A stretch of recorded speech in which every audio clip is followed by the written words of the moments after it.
This KFAN podcast is sponsored by Builders and Remodelers, exclusive Twin Cities provider of Elements Windows. Get the highest quality windows at unmatchable value. Visit buildersandremodelers.com for more details. Looking for excitement? Chumba Casino is here. Play anytime, play anywhere. Play on the train, play at the store, play at home, play when you're bored. Play today for your chance to win and get daily bonuses when you log in. So what are you waiting for? Don't delay. Chumba Casino is free to play. Experience social gameplay like never before. Go to Chumba Casino right now to play hundreds of games, including online slots, bingo, Slingo, and more. Live the Chumba life at ChumbaCasino.com. No purchase necessary. VGW Group. Void where prohibited by law. 21 plus. Terms and conditions apply. Man, just in case you missed it, it's the top 5 sports talkers of the day. Now, it's time for Dan Barrero's Top 5 at 5. Brought to you by Gutter Helmet of Minnesota. Never clean your gutters again. Learn more at gutterhelmetmn.com. Jonny Athletic is scheduled to join us at 5:30 this evening. Game 1 of the Wolves series, of course, will be on the Fan tomorrow night. That's an 8:30 start for Game 1. Probably a little later than that, but that's the time listed. And then it's 7:30 Central for Game 2 Thursday night. That's why we will be doing the show from the cage. We expect a veritable all-star list of guests to stop by to see us at one point or another for Thursday's Game 2, our emotional return to the cage for the first time in quite some time. We're going to start like we often do, the top 5 at 5, Hockey? Dan, with hockey. Okay. When the moment strikes, I think you have to meet the moment, right? You have to talk about the news. And when something big time, important happens in hockey, I think you got to bring it up. Are you talking about the Flower press conference? No, although there is a nugget there that we might bring up. All right. Winnipeg Jets, down 3-1. Toughest goal in hockey, right? Or toughest lead in hockey is a 2-goal lead. Gorg has told us that forever. They even it up, less than 2 minutes left, or not even it up, to go to 3-2. They cut it in half. And then, with just seconds remaining, this happens. Far side, quick shot, deflected in front. They score! Cole Perfetti with a deflection. 1.6 seconds left. In the third period, the Jets have tied it up at 3. Holy smokes! 1.6 seconds left. And Winnipeg has tied it at 3. Wally Shaver and Frank Mazzacco on the Winnipeg Jets radio network. So then it goes to double overtime. What happened there? Walks the line, wristed through traffic. He scores! Deflected in front by the captain, Adam Lowry. Always the captain. Jets win! Jets win! Jets win! In double overtime tonight! So the Jets won. Don't know if you caught that. They do win in Game 7, advance to beat the St. Louis Blues. Let me give you the numbers. Perfetti's goal, 59-57, the latest game-time goal in Game 7, topping the record set by one of your favorites, Matt Cook. Vancouver Canucks winger at the time, Matt Cook. That was all the way back in the 2004 conference quarterfinals against Calgary. The difference being Calgary won that game in overtime.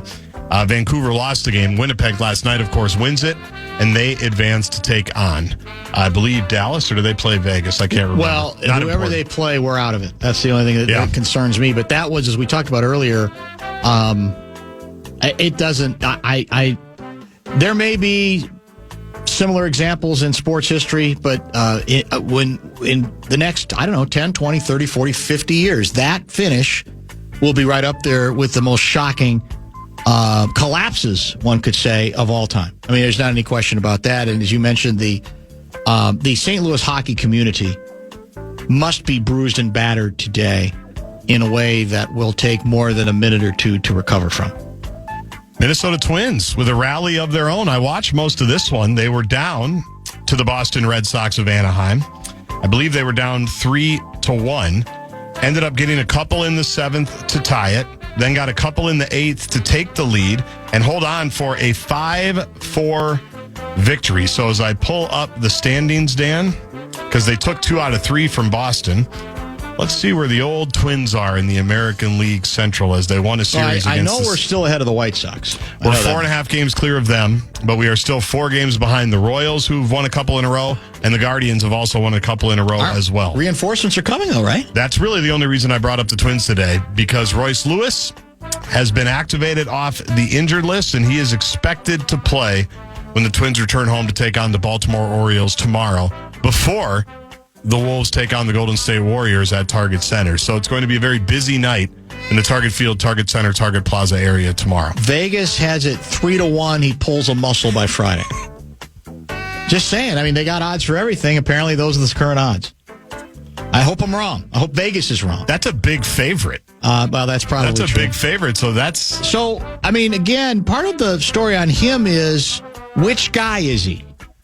Right? Is he the guy who exploded on the scene that was being billed as a franchise changer? Right? Or is he the guy who finished last season not, looking like a much more mediocre hitter that far overmatched far more often at the plate? That's part of what the Twins have to find out, right? Is who is he? Who is he going to be the next 3 or 4 years, even if he indeed can stay healthy? Only time will tell, Davey. I mentioned the Timberwolves. We learned their opponent last night. It is the Golden State Warriors, who had a big series lead, then gave it back, faced a Game 7 in Houston last night. Rockets can't score, although this was the national coming out party for one of NBA Twitter's favorite players, Amin Thompson, the young buck, who I think is 22. Mm-hmm. He is going to be nice. If he just kind of continues the trajectory. No, what a great player. In fact, so much so people that are wondering, is Houston going to be the spot for Giannis? They're saying if you make the Giannis trade, you don't even put Thompson in that deal. He's like untouchable, or should be, for Houston. That's how good he was. 24 points, 9 rebounds, had a calf injury. Couldn't really finish the game. You saw when Curry got going, he couldn't quite get to Steph on a 3 that really ignited things for Golden State. Buddy Hield with 33 points for the Warriors. Yes, Buddy Hield from Oklahoma, I think had 23 in the first half, made 9 threes for the game.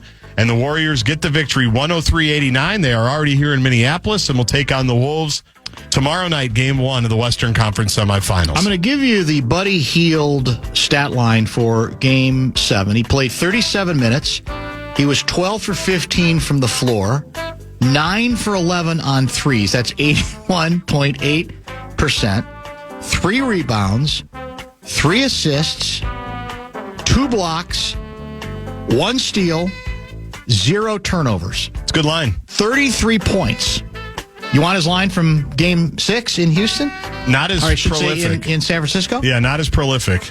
17 minutes, 0 for 4 from the floor, 0 for 4 from 3, 3 rebounds, 4 personal fouls, 1 turnover, and 0 points.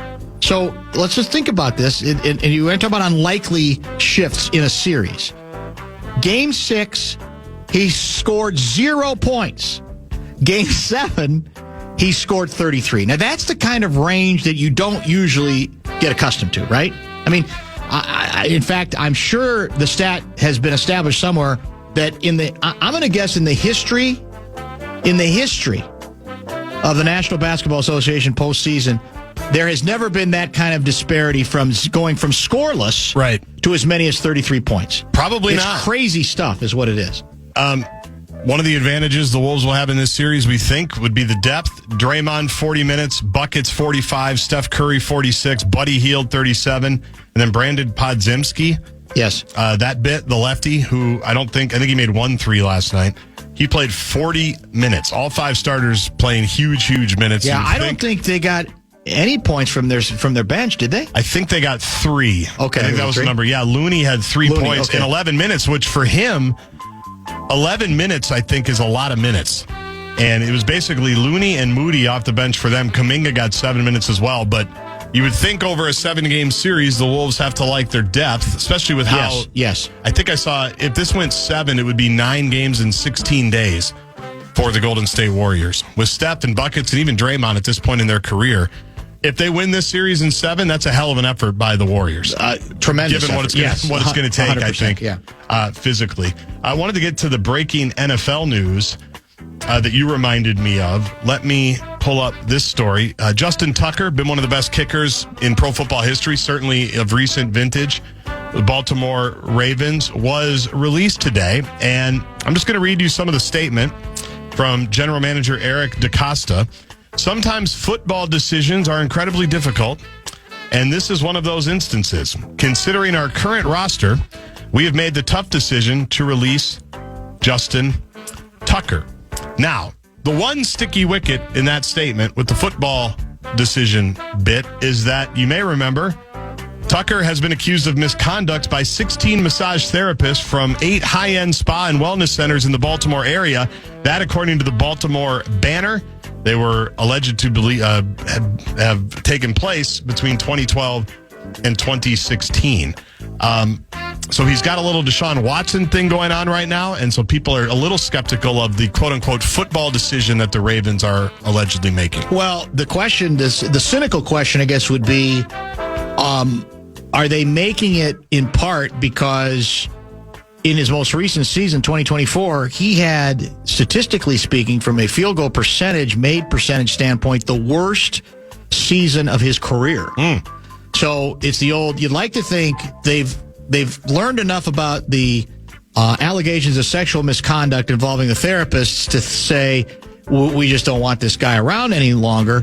But you wonder if it's also easier for them to go down that route, given after obviously a Hall of Fame kicking career, started in 2012, so some 13 years later, that he's starting to see some age creep in or performance creep in, because he was, as I said, he hit 73.3% of his kicks, of his field goals.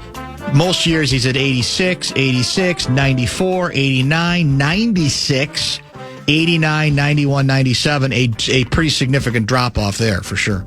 Fan and BigDeck.com want to give you a shot to win bonus bucks with our national cash contest. And the keyword for the 5 o'clock hour, the final one of the afternoon, is happy. Go to KFAN.com and enter the keyword happy. Jonny Athletic, as I said, about 5:30, a couple other items to get into before he joins us. If you have questions, hit the Bradshaw and Bryant KFAN text line. That's 64686. Ryan Reynolds here from Mint Mobile. I don't know if you knew this, but anyone can get the same premium wireless for $15 a month plan that I've been enjoying. It's not just for celebrities. So do like I did and have one of your assistants switch you to Mint Mobile today. I'm told it's super easy to do at mintmobile.com/switch. Upfront payment of $45 for 3-month plan, equivalent to $15 per month required. Intro rate first 3 months only, then full price plan options available. Taxes and fees extra. See full terms at mintmobile.com. Get ready for game 1 tomorrow night with the pregame party presented by Youngsteads. Max and Parker Fox will take you into game 1 with the energy only they can bring, plus special guests to help break down the matchup with Golden State. Tips off right at 6:30 right here on KFAN and the iHeartRadio app. And as always, you can watch live at KFAN.com/watch.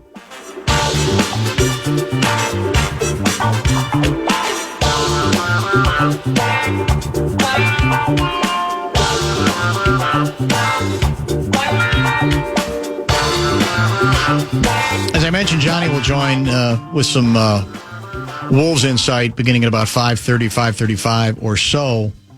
Quick A-section deviation. This, one of the things you and I have talked about on this show and even on Enough Said on Fox 9 is for the folks who, how do I put it mildly, are not particularly pleased with the direction the second Trump administration has taken in its first 100 days. The challenge is ongoing and has to do with what stories are worth going ballistic over, what developments, and which stories are a waste of time if you give them too much oxygen. Not only a waste of time, but to a certain extent, you're actually giving aid to the enemy. You are responding in exactly the way that tickles them, that says, we got them again. They're hyperventilating over this. This tickles me whenever we get this kind of reaction from the Jets. And that's in the back of my mind as I tried to process the reaction to the, I think this was right out of the White House or Trump's Truth Social, whatever, the shot of Trump in a Pope's outfit, right? And I would put this one under the classification, whatever you think of the appropriateness of said image, especially in the wake of the fact that a Pope just died, right? This isn't an ordinary situation. You have people Catholics all over the world who are mourning the loss of the Pope, correct? My advice, if they want it from me, would be don't give this any oxygen. You may have whatever thought you have that it's like, it's just unseemly. Oh, come on, are you serious? Where does it end? But I would say you're better off not uttering that outrage out loud. I really do, because in the end, it's not really going to change anything. And again, the reaction you give is precisely what the Trumpaholics love. That's what they're looking for. That's exactly what they want. We got them, man. They got their knickers in a bunch over this, right? So I think the better approach would be to double and triple down on more substantive issues that are not so much of image, but have to do with policy, right? The tariff policies, what impact that's having or might continue to have as the longer this goes on the economy, on the willingness to thumb their noses at judges who make court rulings against various Trump policies. I would say you're better off doubling, tripling, quadrupling down on those, don't you? Because the other stuff it's fun, but it's an image thing. And, it's been said by many, I can do the what about game if you'd like. What the reaction from some of the same Trumpaholics who are loving this and like, Trump is Pope, why not? If a similar image was superimposed of Barack Obama in a Pope outfit, in the same apparel, whatever you call it, what do you call what the Pope wears? So I don't want to call it a uniform. That seems unseemly. It is something specific. Whatever it is. I don't know. How do you think the same folks who are chuckling over this, wouldn't be great? They'd be outright. That's disrespectful. What's he doing that? What's he trying to prove? What are his people trying to say? Exactly. But I still think you're better off letting that one go, conceding it, because I think you'll actually annoy people on the other side of it more. They are amused by a reaction to what in the end is an image, right? Whether it's unseemly or not, let others decide on that. But I don't think you get anywhere going down this particular road. Aren't you better off trying to stick with stuff more substantive than that? Does that make sense? It does. And I think but it doesn't matter? 10 years in, I think they can't help it. Yeah. And like you said, none of it really changes anything substantively. So right. It's kind of a helpless place if you're bothered by that. Have you seen it?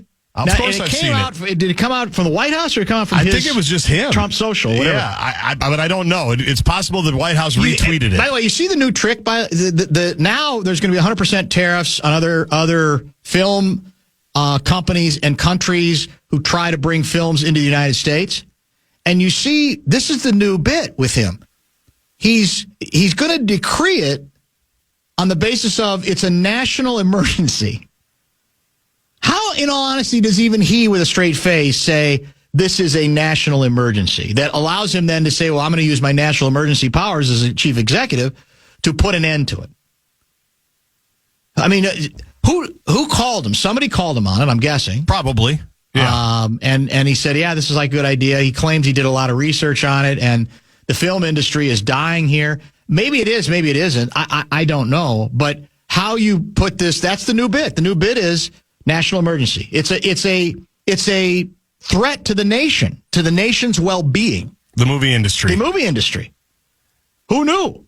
Who called him about Alcatraz? And by the way, in all honesty, what's funny about it, most people on his side of the political aisle would say, Hollywood's dying? Good.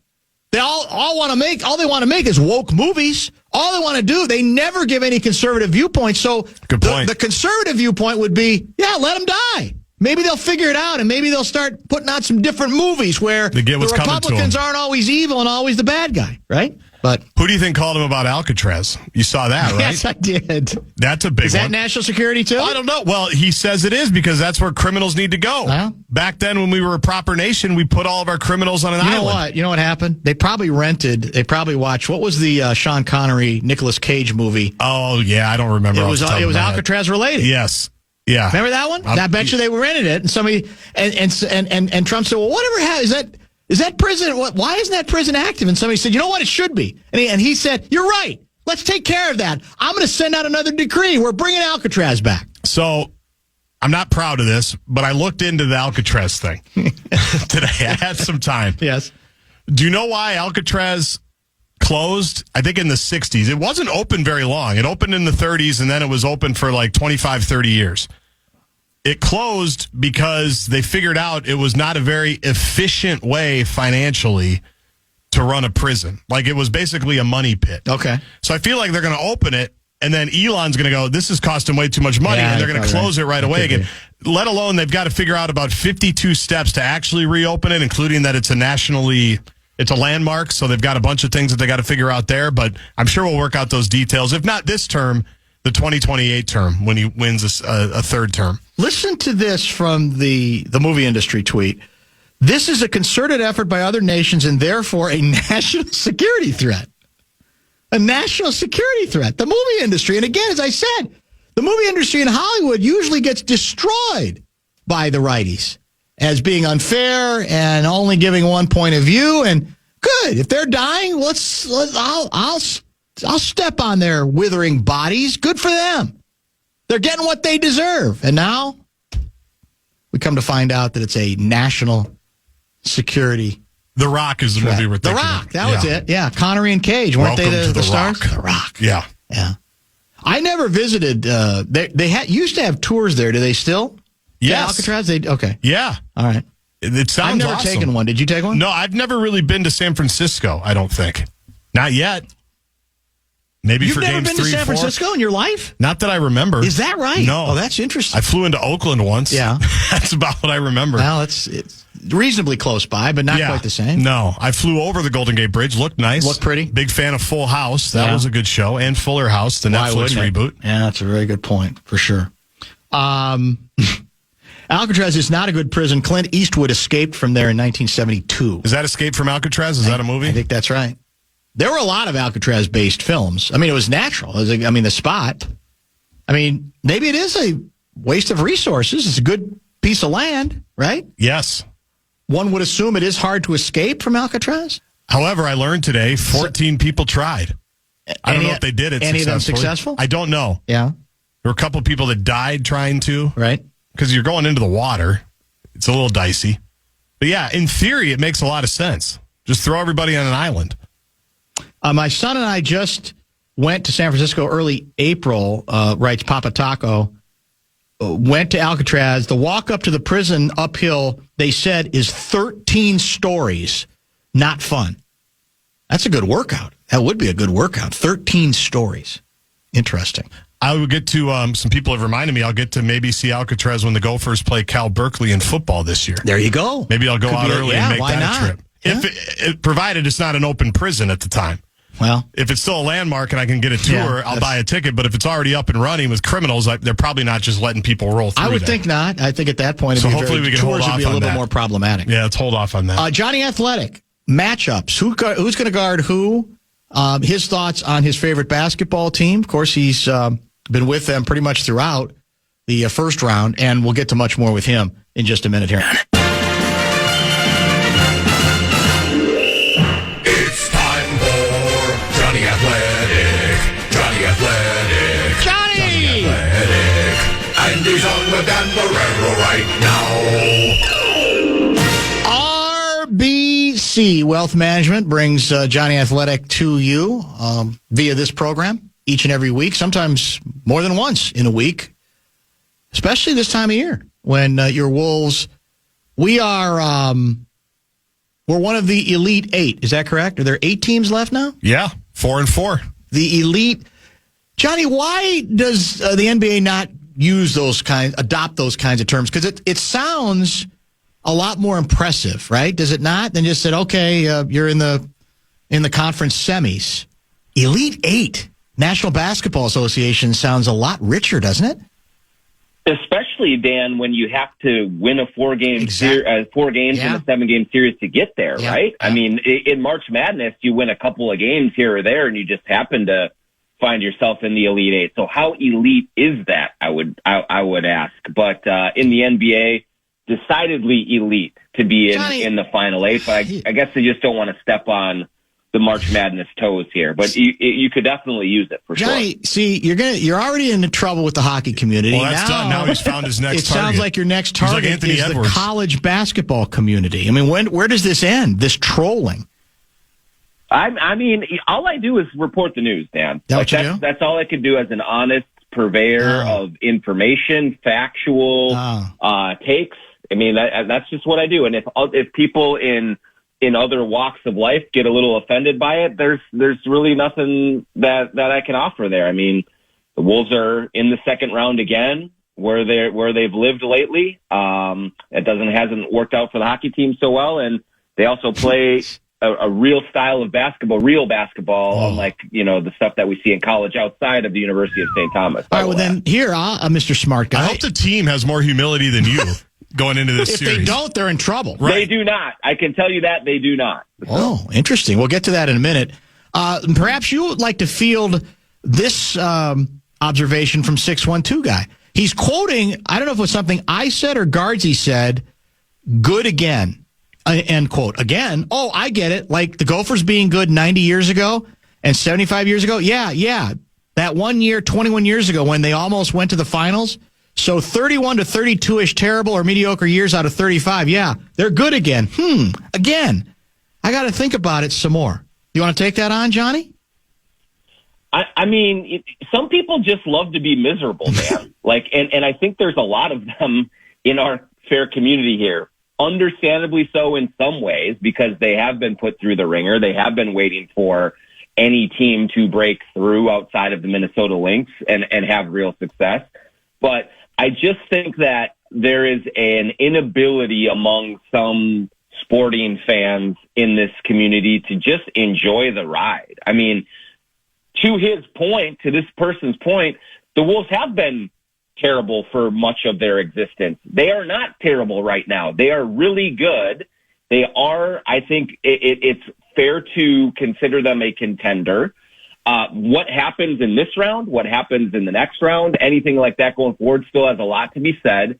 But if you're going to base it all on did they win the championship or not, you're generally going to be really, really upset every single year. And so why not just kind of look at and appreciate how far this organization has come and just try and have a little fun. It's nice outside. You have game one of the second round that is going to be at Target Center. Sit back and enjoy it a little bit before you get all wet blanket on this thing. Well, to that point, who was I talking to about this last Friday? Was it Gaardsy or was it a guest? I don't remember. That maybe people do have a hard time just sort of accepting the new reality, which isn't necessarily that the Wolves are on the brink of a championship this year or even next year, the year after, but that they have become one of the more stable, professionally run franchises in the NBA. I mean, we're so used to, I think part of it is we are so used to it being a different way that we have a hard time even admitting. It's like, well, no, we don't have the weekly jokes about, well, what the GM is going to do, that say something stupid or do something stupid, right? You have the same players who've been together for a period of time with some changes. And so who knows where this goes, but it shouldn't be that difficult to acknowledge and even to a certain extent celebrate, given, I think even more because of what this organization comes from, that stuff that we never could take for granted, the basics in terms of stability here, now exist. Now, whether they'll be able to take the final step, that's all fair.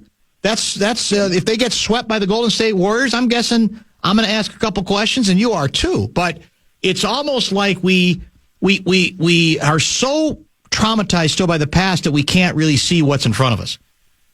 Yeah, I think that's a huge part of it, Dan. And these are the facts right now. The Wolves are an incredibly competently run organization right now. The front office is among the best in the league. They have a legitimate number 1A star, the kind of player who guarantees you're going to be in the playoffs almost all by himself. they have also invested heavily in this team. They are paying a big luxury tax bill this year. I think it's the second or third highest payroll in the league this year. They're spending money. They are trying to go for it. They are making big trades, risky trades. They are doing things that every sports fan should want the teams that they follow to do. Again, like you said, it does not guarantee success. I still think they are underdogs to come out of the West when you look at Oklahoma City and what they're doing on the other side of the bracket. But the days of the Wolves being a complete embarrassment, the days of them being full of dysfunction, of which there have been many, and I've chronicled all of them over the last 21 years, those are gone right now, at least. Right now, this team is very well run. They have exciting, hardworking players, and they have invested heavily in trying to win and win now. And I think that's an admirable thing for an organization that has not been able to say that for very long, but they are able to say that right now. All right, let's get to some important stuff. Who is likely to guard Anthony Edwards? Who among the Warriors do you think they're going to try to throw at an Ant? Yeah, I think that you'll see a few guys go at him. Gary Payton the second or junior, I can't remember if it's, I think how he says it, but right. Yes, he is. He's a very good, dogged perimeter defender. He missed Game 7 against Houston with an illness, so I'm not sure how ready he'll be for Game 1, but he will see plenty of time on Ant when he is healthy. Moses Moody, who is kind of a rangy wing, will see a lot of time on Ant as well. I'm sure that Buckets will see some time on Anthony Edwards as well, but with the way that the Warriors love to play small, I think Jimmy's going to have to guard Julius Randle a fair amount as well, or Rudy Gobert, depending on where they put Day-Day. So I think you're going to see a bunch of looks. The other thing I would expect is I do think Golden State will try a bunch of zone as well. And that has given the Timberwolves problems historically. They played a bunch of it against Houston. I think the Wolves are better positioned to fight against that with their shooting as opposed to what the Rockets can put out there. But I would expect that Edwards will see some zone as well to try and confuse him, try and get him off of his game. But I think Peyton and Moody are going to get the lion's share of the matchup against him, and that's a good matchup for Anthony Edwards.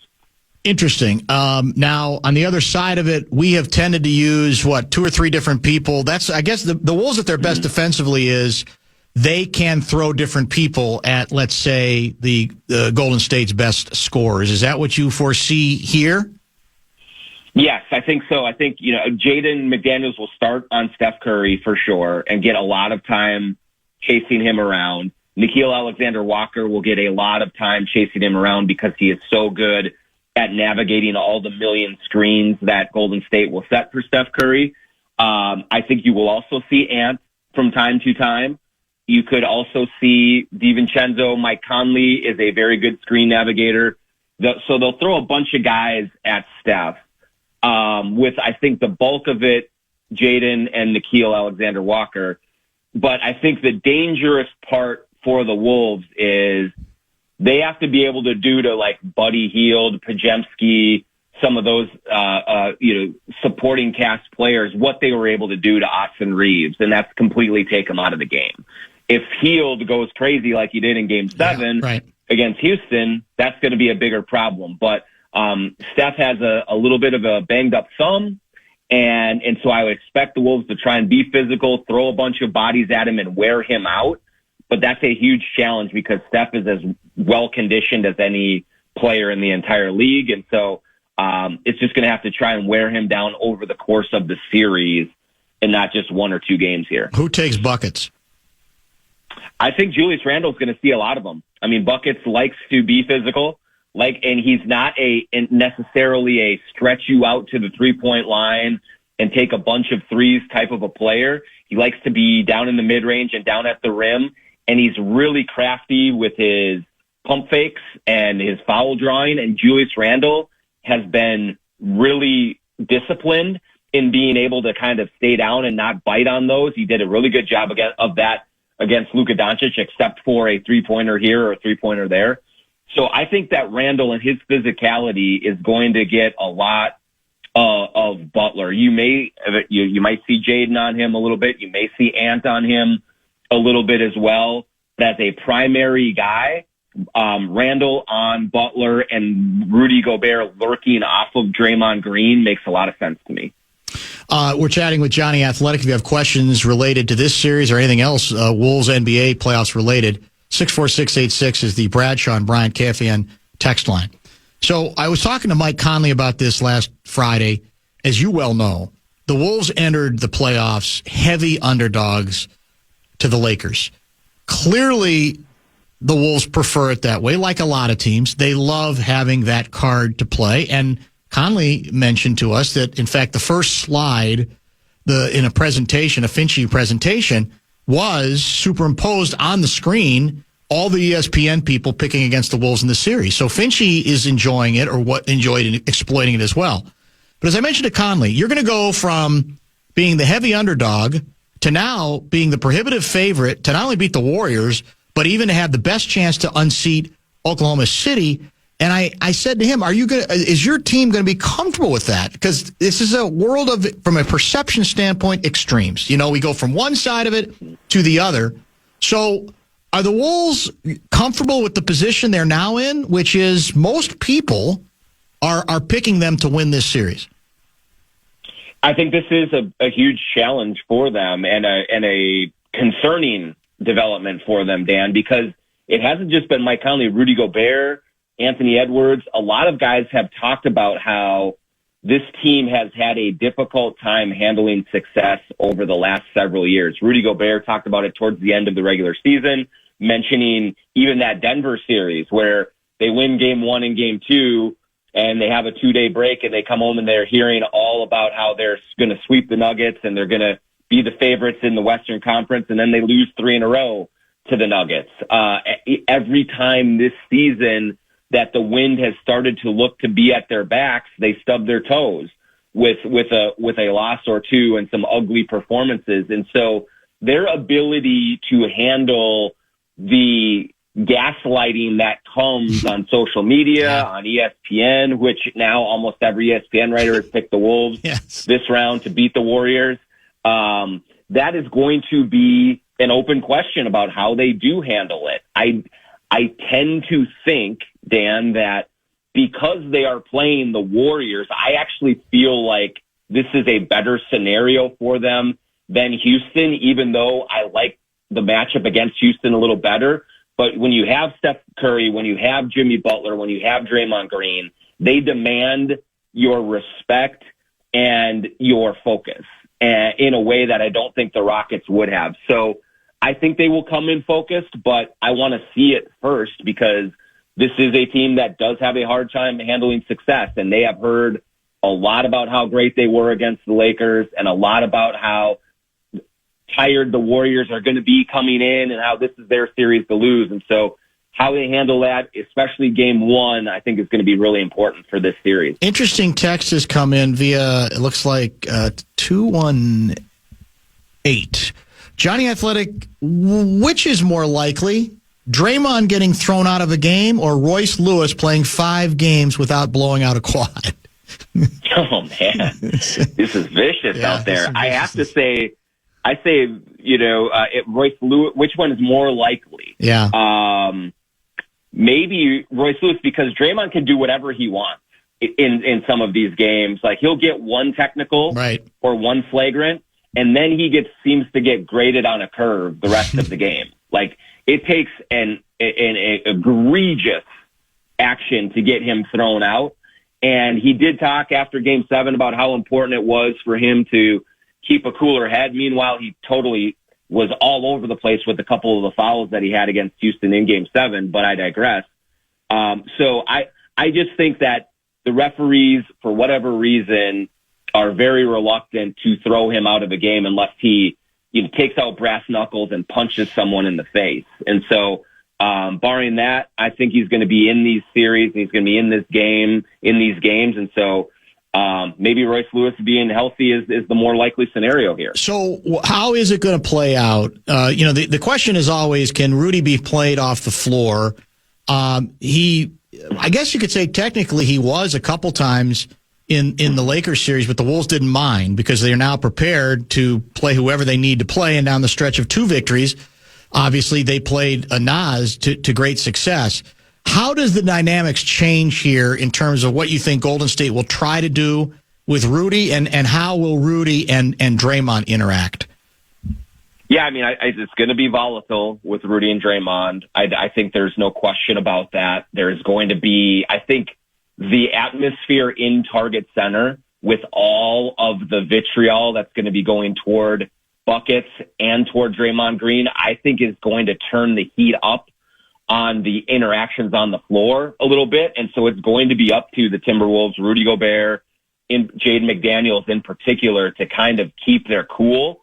And we'll see how they handle that part of it. But I do think, Dan, that I am less convinced that the Wolves need to have a big Rudy series to win in this one than I was in the Lakers series. I thought that Rudy really had to dominate in that series to win. He only dominated in 1 game, and so I turned out to be wrong there. But Naz Reid has historically played incredibly well against Golden State.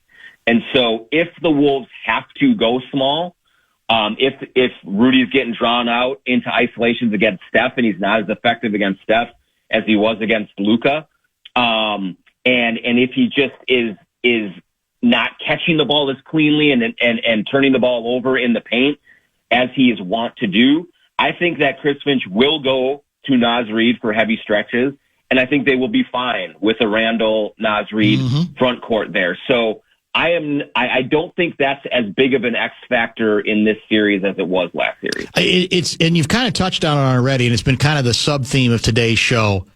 As you mentioned, there's going to be a lot of rage among the fans, and that's fine because they're fans. But on the court, players, coaches, they've got to channel the inner rage, and I don't think it has much to do with Butler in terms of players. But with Draymond, there's a lot of it, as you've written about and as we've talked about. So that's part of the challenge. In addition to now being the favorite and being in a different role, it's also, I think, not getting caught up in the crowd losing their minds. In the end, you got to keep your eye on the ball. And that by that I mean the goal is to win these games, to win 4 games, not to exact any kind of emotional, revenge on Draymond Green.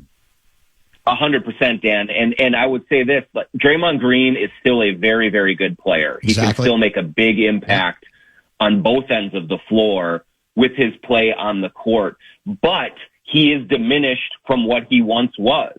And so if he gets to a point in this series where he feels like things are slipping, I could see him trying to play mind games, trying to get under the skin of Rudy Gobert, he tried it with Ant in Golden State last year or 2 years ago, and he got flushed down the toilet. But I don't think Ant is the guy for that. But Jaden McDaniels, Julius Randle, he's going to do what he can to try and play the mind games and take shortcuts, because there's a real possibility that he is not physically ready to play these guys. And so these guys have to be ready for that, and ready to combat that, and ready to rise above it and just play through it. And if they can do that, I think they will be in control of this series. But if they allow Draymond to drag them into the gutter, that's where things can get out of control, and that's where things can go badly for them. All right, if we're ranking the rage lines here that connect these two teams, I have Draymond number 1 because of the history that also includes what took place in the TNT set. I've got Butler 2. I've got they never forget Steph Curry. We've passed on him twice, 3.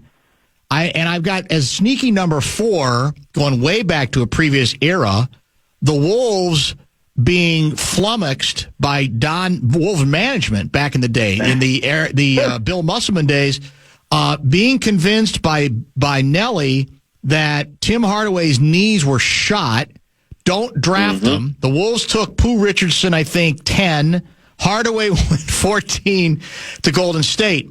So in terms of the rage lines, do I have that order correct? Draymond 1, Buckets 2, Curry 3, Hardaway 4. I think that's right, Dan, but let me throw one more in there. Good. You remember when the Meerkat was here and tried to recruit David Lee away from New York. That's right. And lost him to Golden State in the free agency thing. I mean, that was big time back in the day and got outmaneuvered by the Warriors for David Lee. So, there's all sorts of storylines that's too good. Around here. Who knows what, maybe they would have won championships with the Meerkat if they would have landed David Lee. So Didn't he take him to a Twins game? That was big. Did. That's right. Yeah. That was a big deal, yeah. We lost D'Lo to the Warriors originally, didn't we? Or was that the Lakers? Lakers? Lost the Warriors, but got him back. Got him back. The helicopter over L.A., we still lost him to the Warriors. Hey, one last item, since there's been a lot of history on this show today. Go back to the Buckets thing when it went south, exactly why it degenerated into the circus that it did, and precisely what Buckets did in that practice that got so much attention at the time that I think we've sort of forgotten about because we feel like we've discussed it so much, but in fact, we really haven't discussed it much in a long time. So if not now, when? Yeah, I mean, he wanted a new contract, and the rules of the collective bargaining agreement at the time prevented the Wolves from giving him a max deal that summer. And they needed to wait a year. Basically, Tibbs said, Jimmy, wait a year because that's when we can offer you the most money. Jimmy didn't like that. He wanted them to make trades and just basically salary dump players so they could had enough cap space to sign them to the max deal immediately. Tibbs said, no, we can't do that. And so that really got Jimmy going the wrong way. And so he has his kind of holdout through most of training camp. The Wolves are not finding a deal that they like, and so he shows up to practice and walks into practice late and says, "You have me for 45 minutes. Let's go." And they have a scrimmage, and they're the ones and the twos are scrimmaging. Jimmy comes in and grabs a bunch of the G Leaguers and kind of the end of the bench guys, James Nunnally, C.J. Williams, a few others, and plays the starters, doesn't take a shot in the scrimmage, and the starters and Jimmy's team wins. And just as then they go through and Jimmy plays the second unit and they win that one as well. And the starters want another crack at him and say, let's go. And then Jimmy leaves, runs out of the building, goes right to his car, goes home to where Rachel Nichols and ESPN cameras are waiting, and does a whole big interview about the whole situation, all in an attempt to say, I'm going to make this as ugly as possible. I'm going to trash talk Tibbs and Layden and Cat, Wiggins and everyone, and force you to trade me. Eventually it worked, but that was one of the more volatile days in Timberwolves history, no question about it. Is there one other sneaky angle? Gaardsy brought this up earlier. Is there any chance that deep down, Anthony Edwards will try or will be interested in trying to humiliate Buckets on behalf of his former teammate, Karl Anthony Towns? It would be great theater if that was on his mind, or if that's what was a goal. I don't get the sense, though, that he is carrying that grudge any further. He stood up for Cat when the two of them were in uniform together. And when Jimmy and Cat got into it in Miami one game, Ant stood up for him. And then when Buckets tried to go chest to chest with Ant the last time he played at Target Center in 2021, Ant stood right up to him and then dunked Gabe Vincent into oblivion, and the Wolves ran the heat out of the building. And that was his kind of counterpunch. But, there are players that Ant likes to go at, and he will go at Jimmy because he's competitive. But I don't think that there's anything extra on that going into it. I think he really wants, honestly, Dan, to beat Steph more than any of the three. They have great respect for each other. He got along great with Steph at the Olympics, but he wants to take down Curry in the playoffs, just like he took down LeBron and Luka, just like he took down KD, just like he took down Jokic. Like that's the target for him in this series, more than settling any scores with Jimmy Butler. Thank you as always. We'll be in touch later this week. All right, thanks, Dan. Thanks, Johnny. Jonny Athletic brought to you by RBC Wealth Management. Back in. KFAN and Sukup Manufacturing bring you Fan on the Farm. Starting May 19th, 9 to noon, we'll be taking your tractor talkbacks, and each day one farmer will be chosen to receive a Sukup prize pack, including a Carhartt cooler and a Brewmate Growler canteen. Full details at KFAN.com/farm. Sukup Manufacturing Company, helping farmers feed and fuel the world. Dan, did you tease a Caitlin Clark bit and not pay off the tease, or did I miss it? No, it's good. It's a good reminder. It is a good callback. I didn't intend to go Wagnerian opera on the Caitlin Clark bit, but I'm switching around on the dial yesterday during the day, and I see via, I think, ESPN, the subject line, at the top, and it's WNBA pregame show, and I'm going, wait a minute. They're in the preseason. ESPN doesn't put NBA preseason games on that fast. What the hell's going on? Well, it comes to find out, Caitlin Clark and the Indiana Fever, the new and improved Indiana Fever, had a date with destiny in Iowa City yesterday afternoon to take on a Brazilian national team. And it's just a reminder again. I know it apparently still bugs people in the WNBA community, the influence and reach of Caitlin Clark, that somebody at ABC/ESPN said this is worth putting on. She's going back to Iowa City. In this case, they ended up with a halftime interview. Well, actually, they played it at halftime. It was a pregame interview talking about her University of Iowa experiences, etc.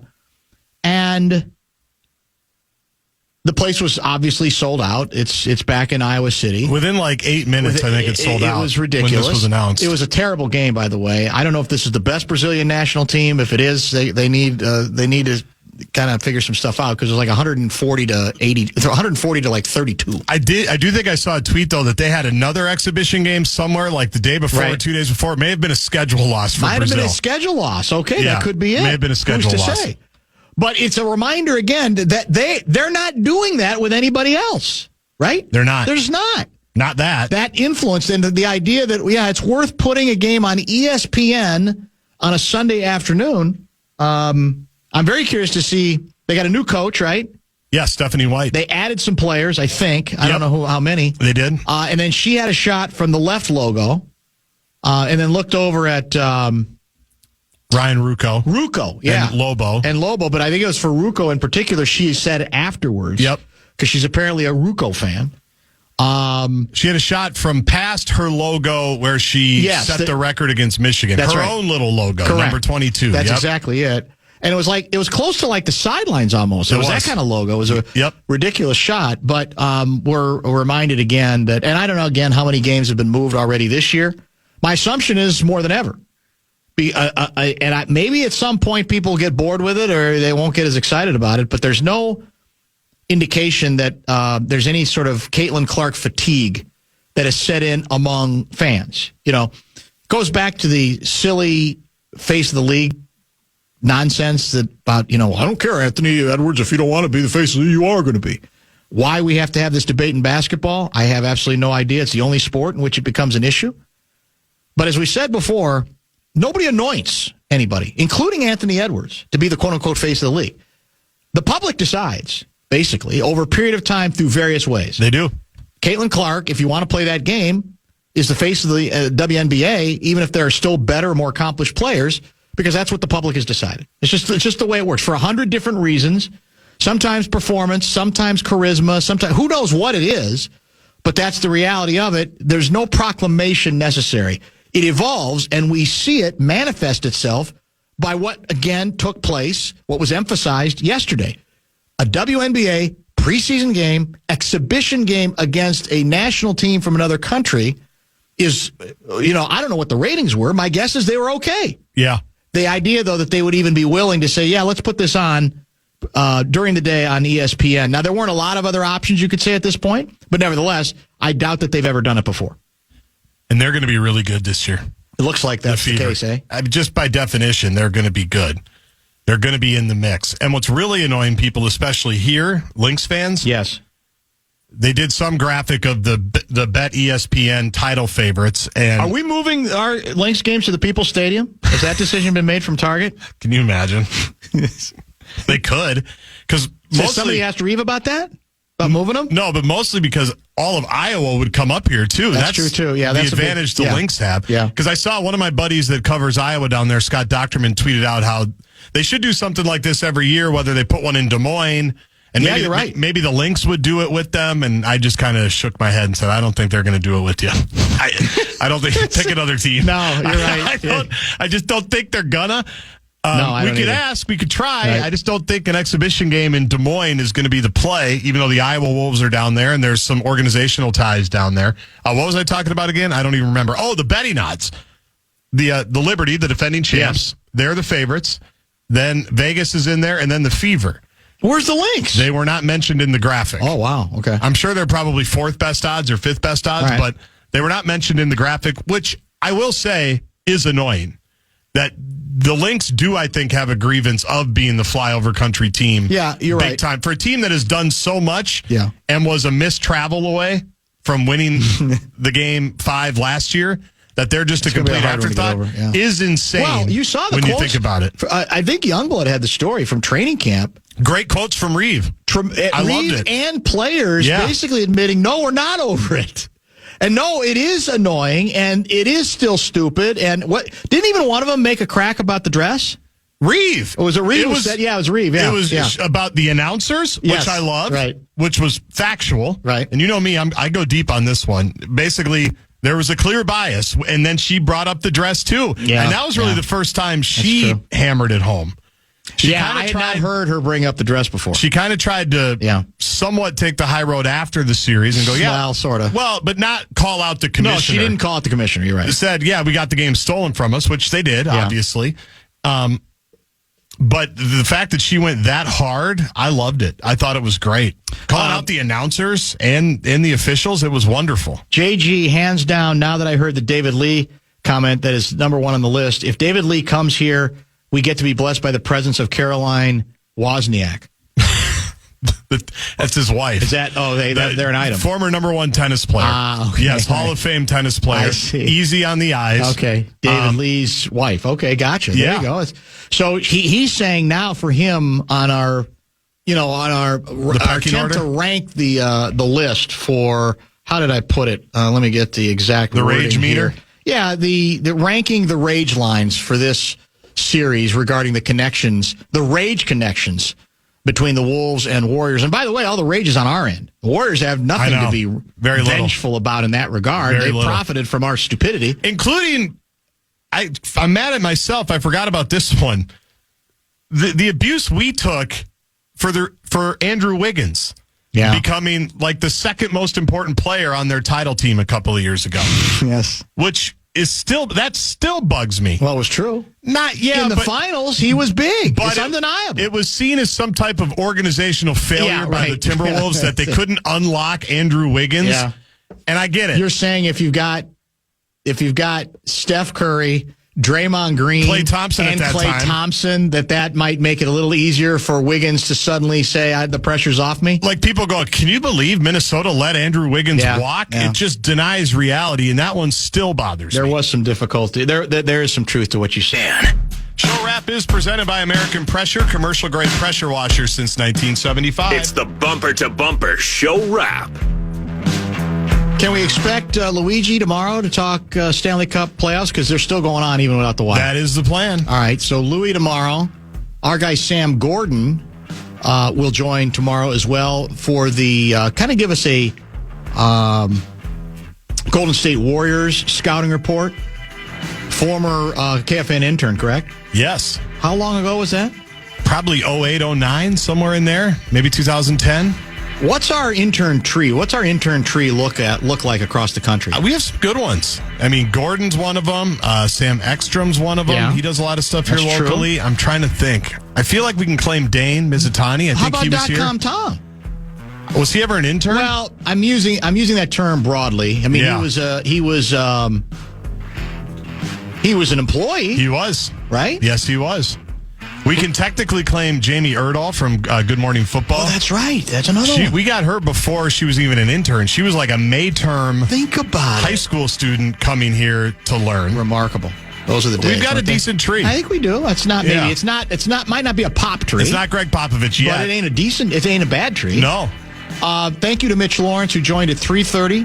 Thank you to Jonny Athletic, who joined at 5:30 today as well. We will review. I'm going to hear from interns now that still listen. Yeah. I'm not on Feelings the hurt. tree. Yeah. It's like unbelievable. There's going to be a lot of that for sure. Yeah. You're right about Heavy that. as the head. So, as I mentioned, I give you tomorrow's guest. We are going to be at the Cage for Game 2 Thursday night, and we're looking to add to a significant lineup. And a couple people had texted earlier wanting to know whether Craigers is confirmed for coming in for the first 2 games. He is. Yes. He texted me today as well. I'm sure you've been in touch with him. The hope is he'll join us from the Cage on Thursday. Maybe I'm hoping a couple of other guests as well. We've got a nice captive audience there. So we'll make our return to the Cage because it's finally a decent start in relation to our show, right? It starts Thursday at 7:30. Yes. Or a little after that. It's an 8:30 start tomorrow night. There's 2 good games to pay attention to tonight. I'm very curious to see whether Denver can do anything with Okie City. Well, do you know the stat when they play a Game 7 and then have to travel? No, they're like undefeated. I heard Windy say today, Windhorse, that the average margin of loss for that team is like 20 points. You kidding? For 2 days later. So yeah. it's a schedule loss, you're saying, already for Denver. It should be, and for Golden State tomorrow night. Oh, yeah. And they're old. That was what I was most interested in. Golden State's old. So tomorrow, if you want to be alarmist about it, that's the one the Wolves... Don't mess around with that game. Go get that one. Go get you that have one. everything in your favor. Yeah. Don't mess around. Go get ahead in the That's series. it. That's the way you got to try to do it. Although I think I know a lot of people I've seen have picked the Wolves in 6, and of course Game 6 would be there. I think this is going to be a series where it's quite possible either team wins on the other's court. Same. That wouldn't shock me at all. It's just things are changing in that regard. Cat tonight against Boston. We'll see how often he gets the ball in the 3rd and 4th quarter. And I love Mitch Lawrence talking about, is he going to steal it from Brunson? Well, it's driving me crazy because I'm with you. 2 things can be true at the same time. One, there are times on his own that Cat can disappear a little bit, and that they do a terrible job trying to include him. Both things can be true, because some people say, well, you're forgetting the times we were on Cat for disappearing here. There were some times that was mainly his responsibility. But there, honestly, and it's good, again, Brunson's, he's a great story because he's like 5'2", and how he creates the opening for the shots that he makes, it's hard to say. But, even in the game where he hit the game winner, I think he was like 1 for 9 before that in the 4th quarter. Right. So he took 33 shots. He takes a lot of shots. And what's the point of acquiring Towns if you're not going to take advantage of what he has to offer? It makes no sense to me. It's a very strange phenomenon. And as I said, in New York, there's so much Brunson love.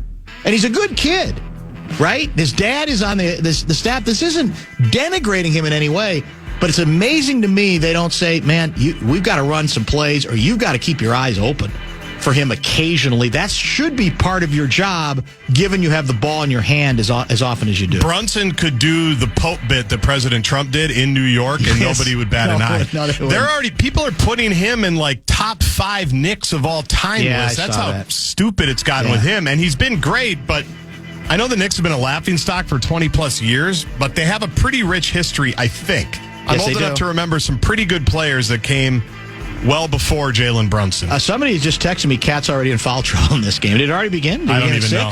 I don't know. Yeah, and he did. I think he did foul out of the last game. He did. That's not Brunson's fault. So we'll see that. Well, Boston's better still. I think that's just the reality of it. And the Knicks don't have much of a bench. Yeah, Cat does have 2 fouls in the first quarter. Yeah, that's not helpful. That's not helpful at all. Don't be your own. Don't be your own worst enemy. Make it easy for the cat haters to say, well, Brunson's got nothing to do with it. It's all on Karl Anthony Towns. And the second game is Denver at Oklahoma City. It seems like Oklahoma City's been sitting for like a month. They have been. Haven't they? Yeah. Yeah. So, Clippers, pig-like. James Harden, pig-like in Game 7. When will any of you learn? It's very true, because I got a little bit teased because they guard, but they didn't. That's the sick thing is, in Game 7, they didn't guard. Their effort. Kawhi Leonard said it. Their effort was not very good, what else do you need to know about the makeup either of a team or the way it's coached if you can't try hard in a Game 7? It's bizarre to me, even whether it's home or road, right? Makes absolutely no sense. So Louis tomorrow, as I said, so there will be a hockey fix tomorrow for people. Yeah. We'll do our best to kind of keep our... Put a wrap on it. Yeah, but then after that, who knows where it's going to go from there. Fan on Demand is going to follow us tonight. We are in what might well end up being the best stretch of weather we will have till 2026. You realize that, right? I do. I'm enjoying it. The forecast is tremendous. Humidity is where dew points are like in the 20s. My kind of weather is what it is. Temperatures in the 70s and the 80s, so I hope you're getting a chance to enjoy it, because as we all know, the State Fair is right around the corner. Where are we, America? Thank you for the memories. Thank you for the great time. We love you, Dan. Well, go Twins. Thank you for the airtime, and I'll talk to you soon. Lakers in 5. Okay, have you heard about this? Last year, Degree changed the formula for their Cool Rush deodorant. Their fans rebelled and wanted the old scent back. And Degree listened. That doesn't happen often. They admitted that they effed up and are bringing the original Cool Rush scent back. And it's exactly how you remember it. Cool, crisp, and fresh. There's a reason it's the #1 men's antiperspirant, and it's back in Walmart, Target, and other stores for under $4. So try it and see what the fuss is about. Head to your local stores to try the OG Cool Rush for yourself.